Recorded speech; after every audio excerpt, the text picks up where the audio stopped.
போயிடாதீங்க.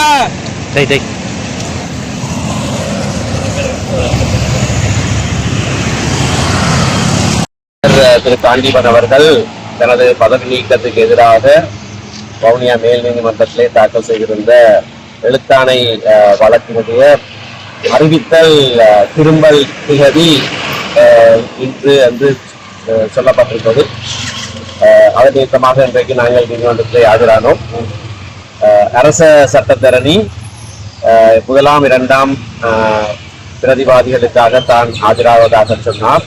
அதாவது ஆளுநருக்காகவும் உள்ளூராட்சி ஆணையாளருக்காகவும் தான் ஆஜராகுவதாகவும். ஆனால் அவர்களுடைய பதிலியை இன்றைய தினம் தன்னால் அணைக்க முடியவில்லை என்றும் அதற்கு புரிதொரு தினம் தனக்கு பெற்று தருமாறு கேட்டிருந்தார். நாங்கள் அதற்கு ஆட்சேபனை தெரிவிக்கவில்லை. ஆகையால் இன்று ஜூலை 28ஆம் தேதிக்கு அல்லது அதற்கு முன்னதாக அவர் அந்த 2 பிரதிவாதிகள் சார்பிலையும் தன்னுடைய பதிலியை அணைப்பதற்கு அவகாசம் கொடுக்கப்பட்டுள்ளது. அத்தோடு இந்த வழக்கிலே வழங்கப்பட்ட இடைக்கால நிவாரணங்கள் நீடிக்கப்படுவதையும் தான் எதிர்க்கவிருப்பதாக அவர் கூறின காரணத்தினாலே அது சம்பந்தமாக அவர்களுக்கு இருக்கிற ஆட்சேபனையை 28ஆம் தேதி அல்லது அதற்கு முன்னதாக எழுத்து மூலமாக பதிவு செய்யுமாறும் அதனுடைய பிரதிகளை திரு காண்டீபனுடைய பதிவு செய்யப்பட்ட சட்டத்தரணி திரு தயாபரன் அவர்களுக்கு வழங்குமாறும் நீதிமன்றம் கட்டளையிட்டிருக்கிறது. அது அதன் பிரதி எங்களுக்கு கிடைக்கப்பட்ட பிறகு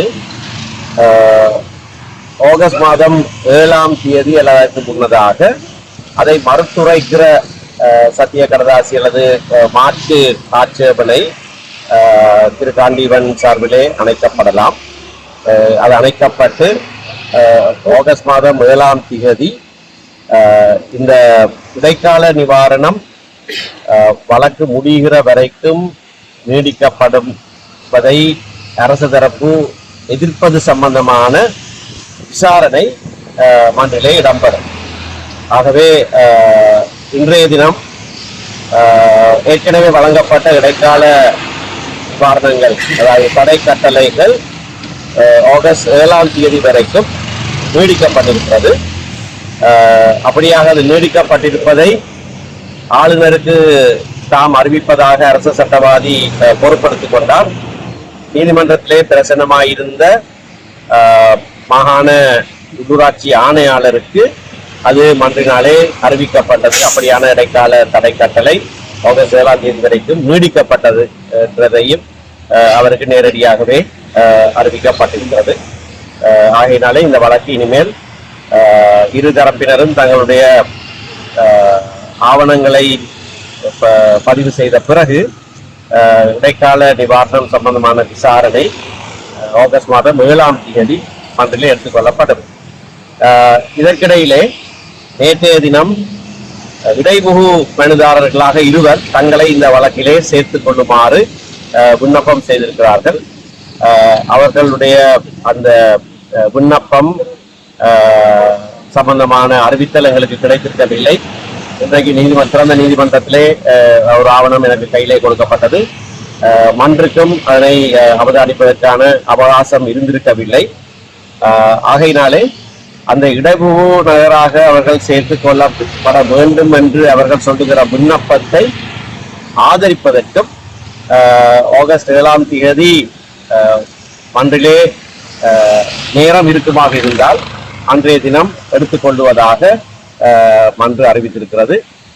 தற்போது இந்த நாட்டு சட்டங்களின்படி ஒரு எழுத்தாணை வழக்கிலே இடைமுகுனர்களை சேர்த்துக் கொள்ள முடியாது என்று பல மன்ற தீர்ப்புகள் இருக்கின்றன என்பதை நான் மன்றுக்கு எடுத்து சொல்லியிருக்கிறேன்.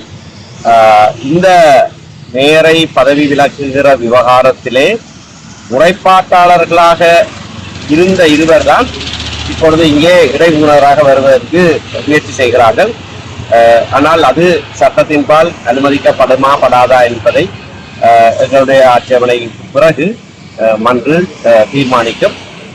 ஆகவே சுருங்க சொல்லுவதாக இருந்தால் மன்றினாலே ஏற்கனவே வழங்கப்பட்ட இடைக்கால தடை கட்டளைகள் ஆகஸ்ட் 7ஆம் தேதி வரைக்கும் நீடிக்கப்பட்டிருக்கின்றன.